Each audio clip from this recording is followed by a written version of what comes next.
Welcome students. Here in the last class we have discussed about the structure of nucleic acid, that is each nucleic acid molecule consists of three constituents are there in nucleic acid. The first is pentose sugar, that is 5 carbon sugar, and the second is phosphoric acid, and the third is nitrogenous base.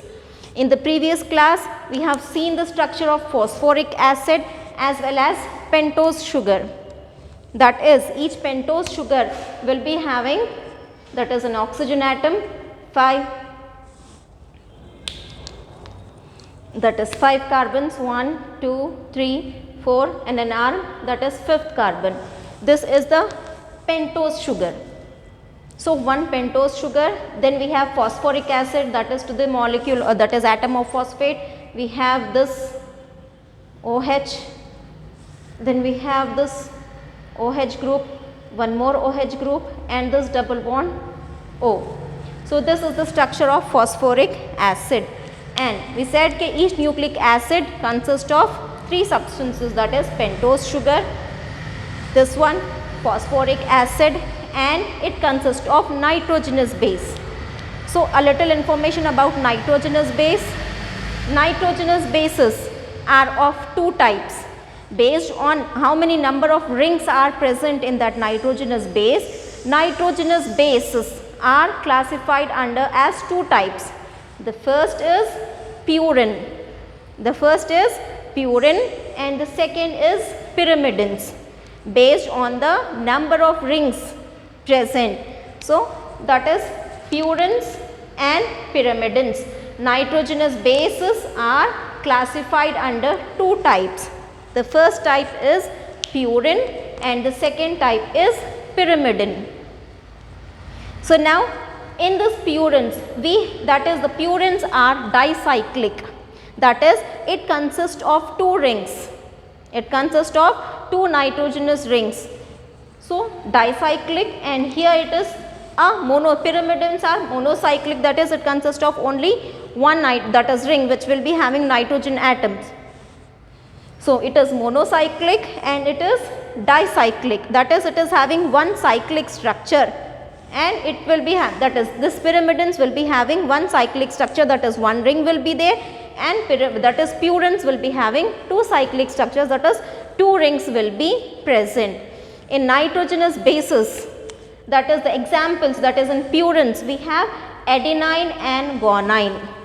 In purines, the example of purines are adenine and guanine. Adenine and guanine, and in pyrimidines the examples are cytosine, thymine, uracil. These 3 are the examples of pyrimidines. That is cytosine, thymine and uracil, these are pyrimidines. These are the examples of pyrimidines, and these pyrimidines are monocyclic. It consists of 2 nitrogen atoms, that is it consists of 2 rings, and in each ring 1 nitrogen atom will be there. So, 2 nitrogen atoms will be there. In each ring 2 nitrogen atoms.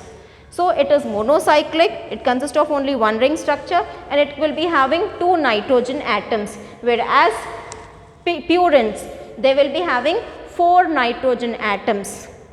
They will be having 4 nitrogen atoms. 2 rings, 2 nitrogen atoms, 1 ring, 4 nitrogen atoms, 2 rings. So, that is why purines are dicyclic and pyrimidines are monocyclic.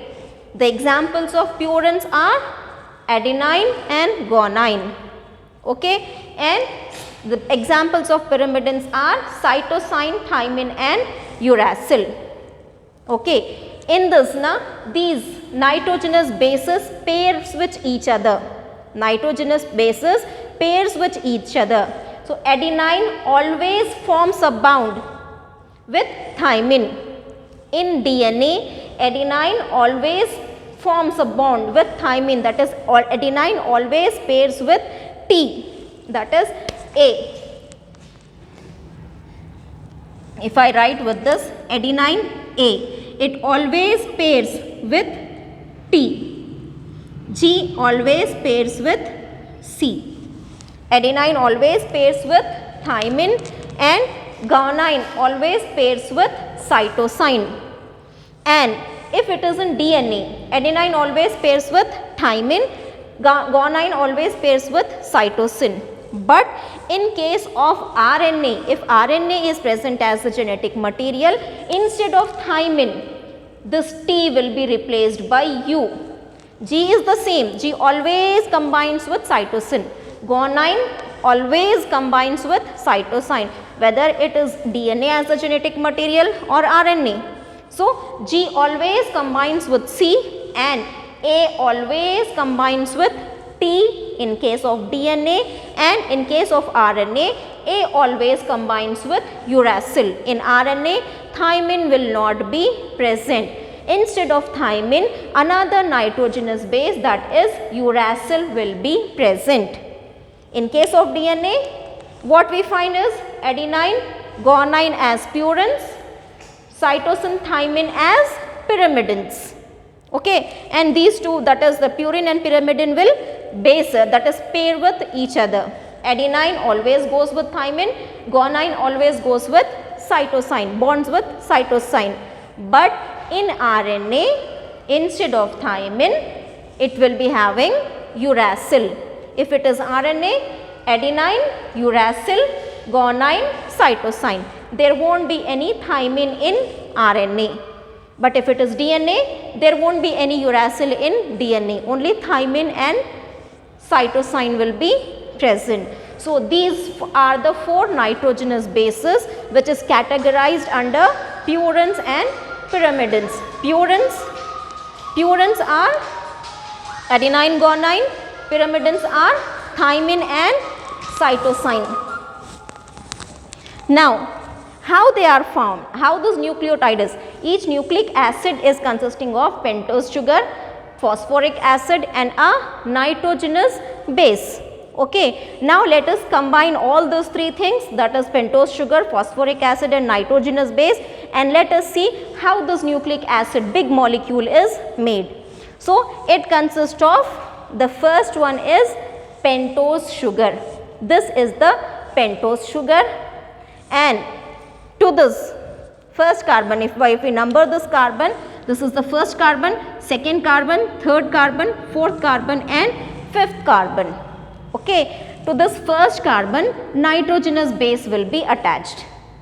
Nitrogenous base will be attached, and it can be adenine, it can be guanine, it can be cytosine, it can be thymine, it can be uracil.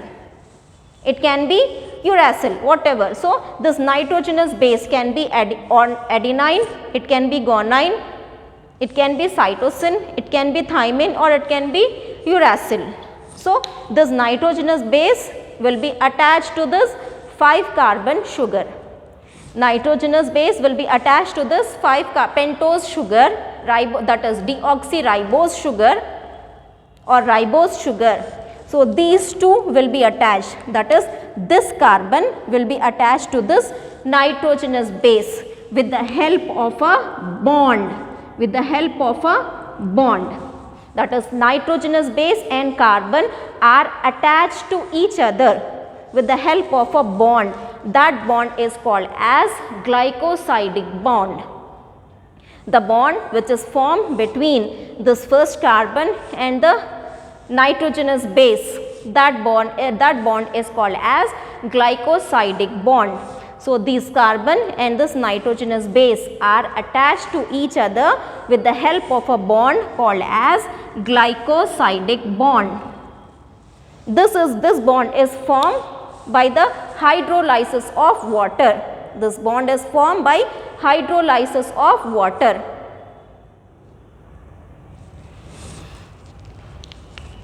So, water molecule will be lost, thereby combining formation of this bond. So, nitrogenous base, pentose sugar, and we have one more, that is phosphoric acid. This phosphoric acid will be attached to the 5th carbon.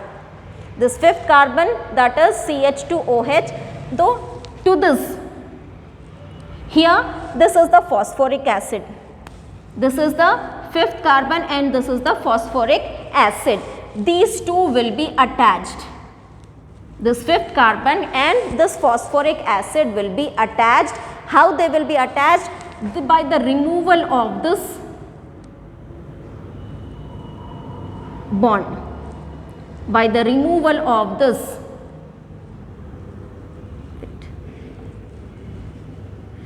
here, this is OH, this is OH. So what happens is this H water, that is one water molecule will be lost. So by the removal of water molecule, here also a bond will be formed between this carbon and this phosphoric acid. This bond, this is the phosphoric acid and this is the fifth carbon, that is it has OH group and hydrogen. So here what happens is one water molecule will be removed from here and this phosphoric acid will be attached to the fifth carbon. Like here also one water molecule was removed and this nitrogenous base was attached to the first carbon. So this bond is called as, this bond with nitrogenous base and carbon, this bond is called as glycosidic bond. This is also formed by removal of water.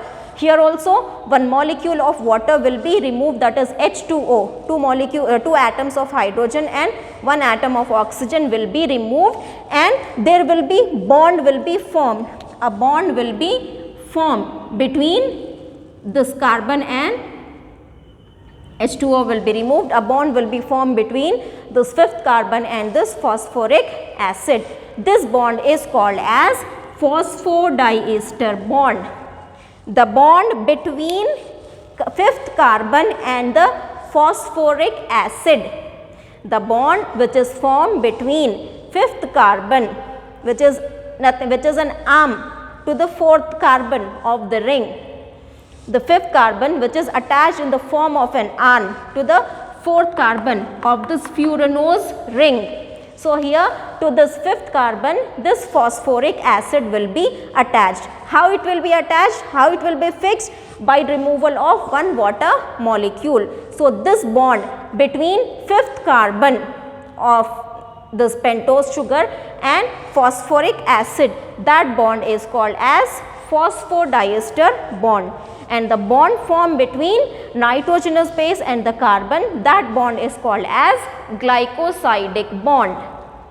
Okay, this is the glycosidic bond between nitrogenous base and carbon and this is phosphodiester bond and this phosphodiester bond is formed between phosphoric acid and the carbon.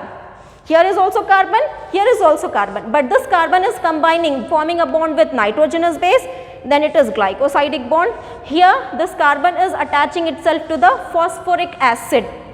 Okay, so that is why this is the phosphodiester bond. So because of this glycosidic bond and this phosphodiester bond, this pentose sugar, phosphoric acid and nitrogenous base are attached together, forming a nucleic acid, that is one nucleotide. It forms one nucleotide. It forms this one sugar, one nitrogenous base and one phosphoric acid. These three together will make one nucleotide. These three together will make one nucleotide. So this nucleotide is nothing but it is a combination of nitrogenous base, phosphoric acid and pentose sugar. So pentose sugar, nitrogenous base and phosphoric acid. Pentose sugar plus N2 base plus phosphoric acid. These three together make one nucleotide. These three together make one nucleotide. And if this is only this one, nitrogenous base with this pentose sugar, if this is only nitrogenous base, one nitrogenous base attached with pentose sugar, there is no phosphoric acid. There is no phosphoric acid. Then these two, combination of nitrogenous base and pentose sugar, we call it as nucleoside. Okay, nucleoside consists of pentose sugar plus N2 base, nitrogenous base, whereas nucleotide is consisting of pentose sugar plus nitrogenous base plus phosphoric acid. So, this is one nucleotide. This, all these three together make one nucleotide, okay, and only these two make one nucleoside. Difference is there, nucleotide and nucleoside. Nucleoside means only two components, pentose sugar plus nitrogenous base, they together form nucleoside. But with this nucleotide along with this pentose sugar and nitrogenous base, we also have phosphoric acid. So, this is one nucleotide. So, like this many nucleotides, this is one. So, to this is one, this is first nucleotide, to this another nucleotide will be there, then another nucleotide, then like this a long chain will be formed, a long chain of nucleotides will be formed. So, that long chain is called as polymer, that long chain of small units is called as polymer. I said you what is nucleic acid? Nucleic acid is a polymer of, it is a polymer of nucleotides. Nucleic acid is nothing but it is a polymer of nucleotides. Polymer means many nucleotides will join together and form a long chain. Okay. So, this is one nucleotide, this is one nucleotide. So, like this many nucleotides will join together. Many nucleotides will join together and make a big molecule, that is nucleic acid. This is one small unit. Like we make a mala. In this mala small beads will be there. One bead is one nucleotide. All that is if one bead is one nucleotide. So, like this many beads will be there and all the beads will together make one mala. Okay, that mala is nothing but nucleic acid. Okay, that mala is nothing but nucleic acid and that pearl or the moti is nothing but nucleotide. So, all these pearls together, okay, all these nucleotides together, all these pearls together make one mala. In the similar manner, all these nucleotides, many nucleotides, this is one. So, like this one more will be there, like this one more will be there. A long chain of nucleotides will make one nucleic acid, will make one nucleic acid. Okay. So, this was about the nucleic acid. What it is made up of? It is made up of, nucleic acid is nothing but a polymer of nucleotides. Okay. Nucleic acid is nothing but a polymer of a long chain of nucleotides and each nucleotide consists of pentose sugar, phosphoric acid and nitrogenous base. Each nucleotide, this is a nucleotide, each nucleotide consists of nitrogenous base, pentose sugar and phosphoric acid. This is one moti. So, like this many motis will be there, many pearls will be there, they will be forming one mala and that mala is nothing but nucleic acid, which is nothing but DNA. So, DNA is nothing but polymer of nucleotides, it is a polymer of nucleotides. In the next class, we will see the structure of DNA, how DNA is made up of, how all these are combining and how they are making a long chain and how DNA is formed, who gave the structure. All these details will be studying in the next class, that is next class we will study the structure of DNA.